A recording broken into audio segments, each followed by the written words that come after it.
What is going on, crypto family? This is your boy Random Arts coming with a quick video. And on this video, guys, we're going to be talking about Robinhood and why Robinhood is now bullish on CTOs, guys. They just listed two top CTOs onto their platform, onto their crypto platform to be specific. And this right here is giving hopes, giving aspiration for Roaring Kitty. Why, you may ask? Because Roaring Kitty is a CTO as well.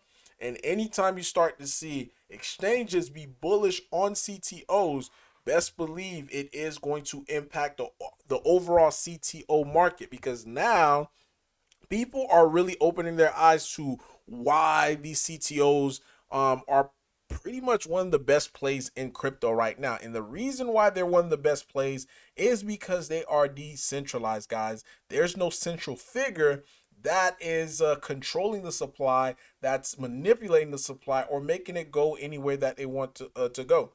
It's owned by the community. And this is what we saw with Popcat. So even at the early days, guys, when Popcat, if you don't know the story about Popcat, their dev was initially into Popcat, of course, selling a dream like, hey, we're going to do X, Y, and Z. He had free tokens, but guess what he ended up doing? He ended up dumping all of his free token, pretty much draining a lot of the liquidity. But guess what the community wanted to do? They wanted to see this token go higher, and higher this token went. And in fact, the token price was actually less than Roaring Kitties currently is right now.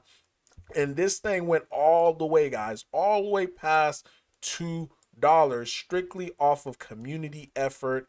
And that's the same thing Shiba Inu did. Community effort. When after Ryoshi left, and even with the inception of Sheep Token, the only people who got free token was Vitalik.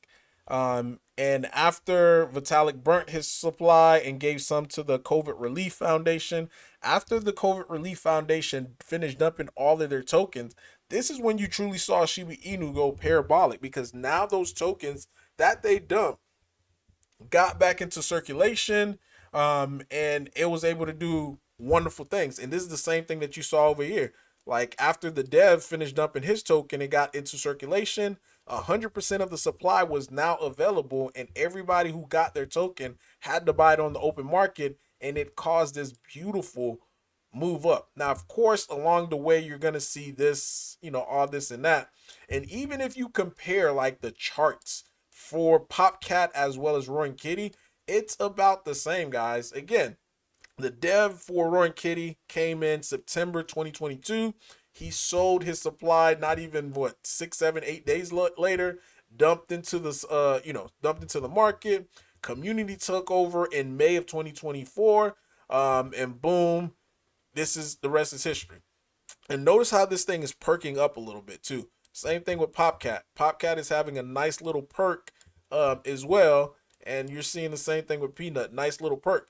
This is what tend to happen for CTO plays, guys. After the selling pressure is over, after whoever needed to get out, because the only people that could sell on you in a CTO type plays, such as your Popcat, Peanuts, is the community.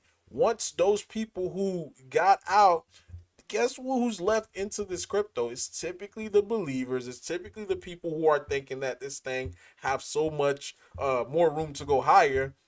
And it seems like, you know, Robinhood thinks the same thing, because to them, this is almost a no-brainer, because they're joining the community as well. And the way that they're joining the community for Popcat and Peanut is by buying their token onto the open market. When they buy it onto the open market, now, they're just another holder, you know, and they didn't get free tokens for their exchange, because, again, in order for people to get these tokens, you have to buy it on the open market. And if you look, this is the same thing I've been saying for months, guys. Look at their liquidity, guys. Guess what? Liquidity is burnt. If you look at Peanut, liquidity is burnt. Look at Roaring Kitty. Liquidity is burnt, guys. This is what makes a true CTO happen, because nobody is in control other than the community. So as the community continue to do, you're going to start to see the token continue to keep going higher, because it brings more people on board. But the best thing about Roaring Kitty right now, guys, it is at the levels of where PopCat was before this big run up. So imagine if you had the people always say this, like, oh my God, Random Art, I wish I would have gotten into this token XYZ when it was over here, and I would have made X amount of money once it got over here. But the truth of the matter is, most people don't have the patience to being able to hold during this period right here. So there's a lot of people that missed out on this big opportunity that was right about the play, but they decided that, hey, I can't hold, or hey, I'm not active into the community. So guess what I'm gonna do? I'm gonna sell. They sell. They see this token go all the way here. They're bitter all the way. You know why this token is going up. That's tend to be the trend. But right now, if you look at Roaring Kitty, it is essentially at the same levels where PopCat was at when it was over here. That's the crazy part.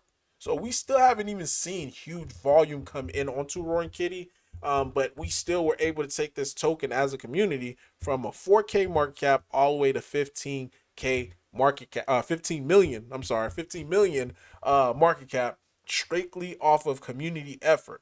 Now that the tokens has been redistributed during this dip right here, because these were whales that were dumping. You know, they got out their tokens.